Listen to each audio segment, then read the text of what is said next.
তার মাঝে রমজানের 24টা ঘন্টা আমরা কি কি আমল করব? রমজানের 24টা ঘন্টা টাইম ম্যানেজমেন্ট কেমন হবে? ফজরে কি করব, জোহরে কি করব, আসরে কি করব, মাগরিব পরে কি করব, রাত এশা আমরা কি করব? 24 আওয়ার্স রুটিন অফ দ্য রমাদান। রমজানের 24টা ঘন্টা প্ল্যান কেমন হবে, আমল কেমনে হবে, কেমনে আমরা প্রত্যেকটা সময় কাটাবো? আমরা সবাই শুনতে রাজি আছি না নাই? বলেন সবাই ইনশাআল্লাহ। আরেকবার জোরে সোরে বলেন ইনশাআল্লাহ। দ্য রুটিন অফ রমাদান। আমি শুরু করছি একদম শুরু থেকে। আপনি ঘুম থেকে উঠলেন, ঘুম থেকে উঠেই সোজা ওযু করবেন, ওযু করে শুরু করবেন তাহাজ্জুদের নামাজ।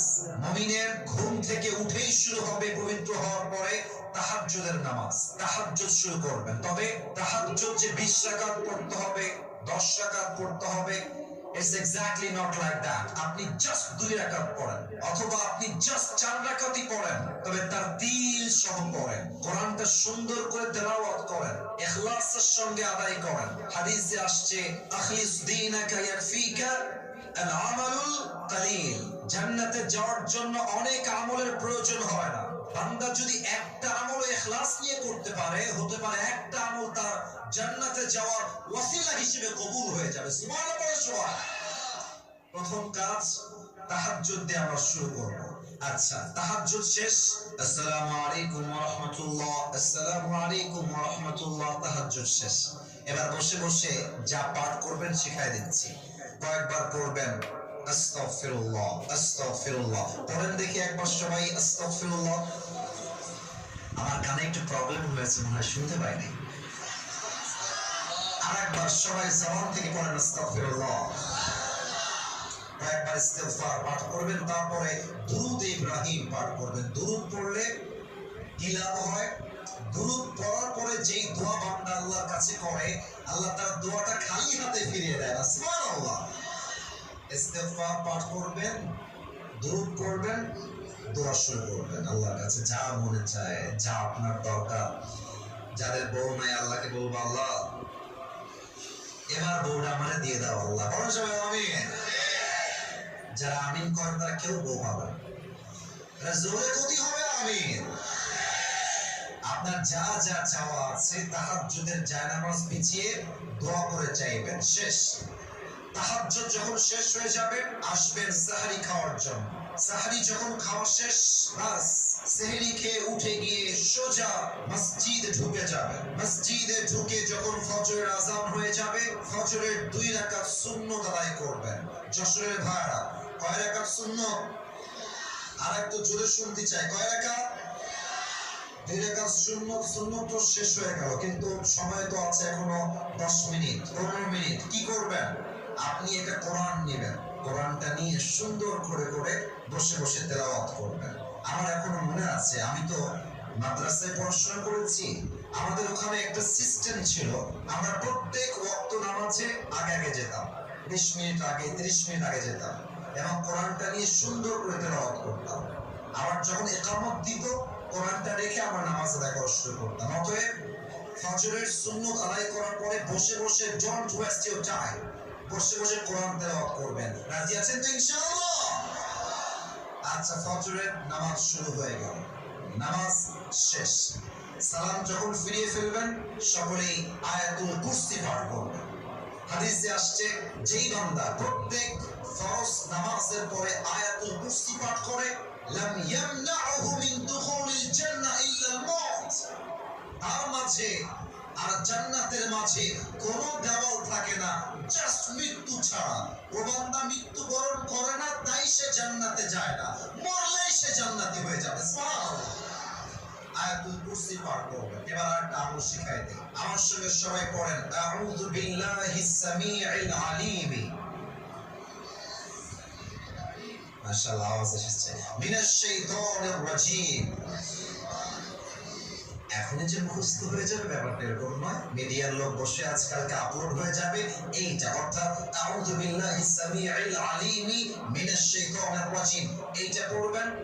তারপরে সকলেই সূরাতুল হাশরের শেষ আয়াতগুলো পড়বেন। হুয়াল্লাহুল্লাযী লা ইলাহা ইল্লা হু আলিমুল গায়বি ওয়াশ শাহাদা হুয়ার রাহমানুর রাহিম। শেষ পর্যন্ত করবেন। এই আমলটা যেই বান্দা করবে, একটা লাভ বলে দেই, তার পুরো দিনের সমস্ত বিপদকে আল্লাহ নিজেই দূর করে দিবে। সুবহানাল্লাহ। সূরাতুল হাশরের শেষ 3 আয়াতের আমল শেষ। এবার আপনি বাসায় ফিরে আসবেন। বাসায় এসে বসে বসে কোরআন তেলাওয়াত করবেন। কোরআন তেলাওয়াত যখন শেষ হয়ে যাবে, যখন সূর্য উঠে যাবে, আলো হয়ে যাবে, আপনারা সবাই ইশরাকের নামাজ পড়বেন। এর লাভ কি? যে বান্দা ইশরাকের নামাজ পড়ে, আল্লাহ এই নামাজের বিনিময়ে তাকে একটা কবুল হজের সওয়াব আমলনামায় আল্লাহ লিখে দেয়। আচ্ছা, তারপরে যদি আপনার মনে হয় কিছুক্ষণ ঘুমালেন, আর যদি ঘুম না হয়, সোজা জোহরের ওয়াক্ত যখন শুরু হয়ে যাবে, যে যার কাজে ছুটে যাবেন। ব্যবসায়ী দোকানে যাবে, যে জব করে সে অফিসে যাবে, যে ইমাম সে তার কাজ করবে, যে যার কাজ শুরু হয়ে যাবে। যেমনটা আল্লাহ তাআলা বলেছেন, ফাইদা কুদিয়াতিস সালাত ফান্তাশিরু ফিল আরদ, when you have done your salah, spread out your workplace। নামাজ শেষ, কাজ শুরু হয়ে যাবে। অবহেলা যে করে, অলস যে হয়, সে প্রকৃতপক্ষে বীর বাহাদুর মুসলমান হতে পারে না। ঠিক কি না বলে? আচ্ছা, কাজ যখন শেষ হয়ে যাবে, জোহরের আযান দিয়ে দিয়েছে, আল্লাহু আকবার, আল্লাহু আকবার, আযান যখন শুরু হয়ে যাবে, আপনার প্রথম আমল হবে আযানের উত্তর দেওয়া।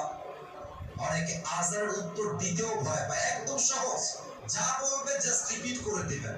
যদি আপনি আযানের উত্তর দেন প্রত্যেক ওয়াক্তে, আল্লাহর হাবিব বলেছেন, আযানের উত্তর যেই বান্দা দেয়, আমি আল্লাহর হাবিব তাকে জান্নাতে যাওয়ার জন্য আল্লাহর কাছে সুপারিশ করি। সুবহানাল্লাহ। আচ্ছা, এরপরে জোহরের পূর্বে সুন্নত কয় রাকাত বলেন তো সবাই? আপনার ভয় পাচ্ছেন কিসের জন্য? কত হবে? কয় রাকাত? 4 রাকাত আদায় করবেন। আপনাদের মনে আছে কিনা জানি না, আমি একটু আগে বলে আসছি, সুন্নত নামাজ শেষ, মসজিদে বসে বসে সময় লস করবেন না, টাইম ওয়েস্ট করবেন না। কোরআনটা খুলে ইকামত দেওয়া পর্যন্ত কোরআনটা তেলাওয়াত করবেন। আবার যখন নামাজ শুরু হয়ে যাবে, জোহরের নামাজ পড়বেন, সালাম ফিরাবেন। প্রথম আমল কি? কুরসি পড়বেন। না, কথা করছেন না আপনারা গো। কি কুরসি পড়বেন বলেন সবাই? আয়াতুল কুরসি পড়বেন। বাস 2 রাকাত সুন্নাত পড়বেন, বাসায় ফিরে আসবেন। এখন যাদের বউ আছে তাদের জন্য একটা কথা, জোহরের নামাজ পড়ে এসে দেখবেন যে আপনার বউ বাড়ির কাজ করছে, হয় রান্না বান্না করছে। যাদের বউ নাই, বউ হবে তো রে বাবা, এত টেনশন কিসের? আগে শোনো, আগে শোনো, আমার কথা শোনো, আমি তোমাদের কথা একটু পরে বলবো। ওয়েট, একটু ওয়েট করো। যুবকদের কথার মতো ওয়াজটা সবই হবে না যুবক ভাই। ওয়েট ফর আ মিনিট, একটু সময় দাও। আচ্ছা, আপনার বউ ঝাড়ু দিচ্ছে, এসে বলুন, বউ দাও ঝাড়ুটা আমাকে দাও। আপনি ঝাড়ু দিবেন। আল্লাহর হাবিব বলেছেন, বউয়ের জন্য যেই বান্দা 1 টাকাও খরচ করবে, বউয়ের কষ্টে সে সহযোগিতার হাত বাড়ায় দিবে, প্রত্যেকটা কাজে কাজে আল্লাহ তার আমলনামায় সওয়াব লিখে দিবে। সুবহানাল্লাহ। এখন মনে করেন যে আপনি রান্না বান্না করতে পারেন না, আপনি না পারেন ডিম ভাজতে, না পারেন আপনি আলু ভাজি করতে, না পারেন আপনি ভাত করতে, কিছুই পারেন না। আপনি কি করবেন? বউয়ের কাছে দাঁড়ায় থাকবেন। মরিচ লাগবে আগায় দিবেন, পেঁয়াজ লাগবে আগায় দিবেন, যা লাগবে আগায় দিবেন। প্রত্যেকটা কাজে কাজে আপনাকে সওয়াব দিবে একজন। তিনি কে? বউয়ের কাজ করবেন, সেবা করবেন, বাড়ির কাজ করবেন, জীবনের কাজ করবেন। আসরের আযান শুরু হয়ে গেল, মসজিদে আসবেন। এসে যদি পারেন 4 রাকাত সুন্নাত পড়বেন, সুন্নতের পরে কোরআন তেলাওয়াত, তারপরে আসরের নামাজ, তারপরে কোন কুরসি? এই যে ভুলে গেছেন মনে হয়, কি কুরসি? আয়াতুল কুরসি পড়বেন। এরপরে এই যে মুরব্বি যারা এসেছেন, এই যে মুরব্বি যারা এসেছেন, আমার চোখে চোখ, যুবক ভাইরা আমার চোখে চোখ, আসরের নামাজ পড়ে বাহিরে বের হবেন। তোমাদের পায়ে হাত রেখে আবদার রাখলাম, আসরের পরে প্রত্যেকটা এলাকার মসজিদে তালিম হবে, প্রত্যেক এলাকার মসজিদে কোরআন শিক্ষা হবে, প্রত্যেকটা এলাকার মসজিদে আসরের নামাজের পরে দ্বীনের শিক্ষা হবে, কোরআন শিক্ষা হবে, ওয়াজ হবে, ফজিলতের কথা হবে।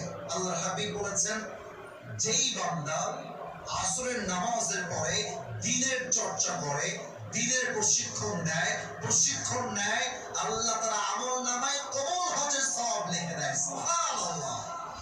আচ্ছা, আমল শেষ, বাসায় আসবেন।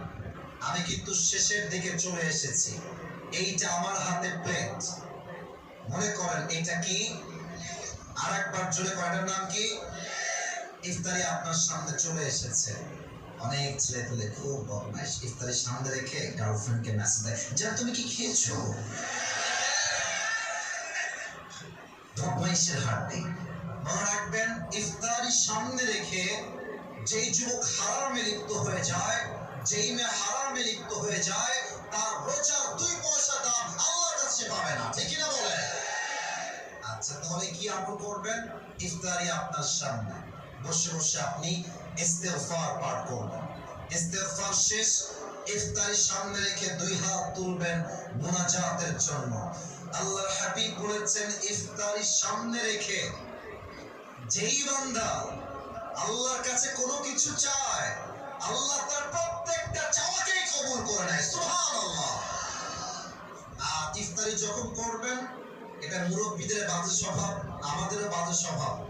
প্রথমেই শুরু করি পানি দিয়ে, আরে সেই তৃষ্ণা।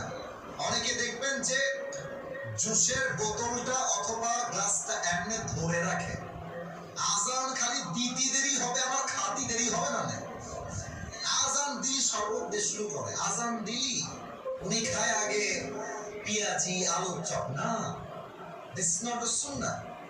এটা সুন্নাহ নয়। আজান হবে বা ওয়াক্ত হয়ে যাবে, প্রথমে আপনি নেবেন সুন্নতি খাবার, খেজুর। সুবহানাল্লাহ পড়বেন না আপনারা? পেঁয়াজি নয়, আলুর চপ নয়, ডিমের চপ নয়, পানি নয়, প্রথম আমার সুন্নতি খাবার হবে খেজুর। বলেন সবাই, নাম কি? আর খাওয়ার সময় এমন খাওয়া খায়, এইরকম পুয়াতিনের মতো হয়ে যায়। আর কি হয়? খাওয়ার পরে গিয়ে ওই যে বেডে শুয়ে যায়, মাগরিবও পড়ে না, এসাও পড়ে না, তাহাজ্জুদ তো বহুত দূরের কথা, তারাবির নামাজটাও পড়তে চায় না। ঠিক না বলেন? একদম সুন্নাত অনুযায়ী হালকা খাবেন। মাগরিবের নামাজের পরে কোরআন তেলাওয়াত করবেন, জিকির আজকার করবেন, আয়াতুল কুরসি পাঠ করবেন। এশার নামাজে যাবেন, এশার সুন্নত পড়বেন, তারাবির নামাজ পড়বেন। তারাবির প্রত্যেকটা রুকুতে, প্রত্যেকটা সাজদাতে আল্লাহ তাআলা আপনার জীবনের গুনাহ খাতা maaf করে দিবেন। সুবহানাল্লাহ পড়বেন না? এশা করে এসে আর রাত জাগবেন না, এসে জাস্ট হালকা খাবার খেয়ে ঘুমিয়ে যাবেন, আবার উঠে তাহাজ্জুদ দিয়ে দিন শুরু করবেন। রাজি আছেন তো ইনশাআল্লাহ? এখন এই রুটিন সবার সঙ্গে মিলবে তা নয়। অনেকের কাজ ভিন্ন, জব ভিন্ন, ব্যবসা ভিন্ন। যার যেমন জীবন সে অনুযায়ী কাগজ নিবেন, লিখবেন কখন কি করবেন, কখন কোন আমল, কখন রোজা, কখন তেলাওয়াত, কখন তাহাজ্জুদ, কখন দান সদকা, সব লিখে রুটিন করে রমজান মাসের প্রত্যেকটা দিন আমরা আল্লাহর জন্য আমল করব। রাজি আছেন তো ইনশাআল্লাহ? আল্লাহ সবাইকে সেই তৌফিক দান করুন। পরে সবাই আমিন।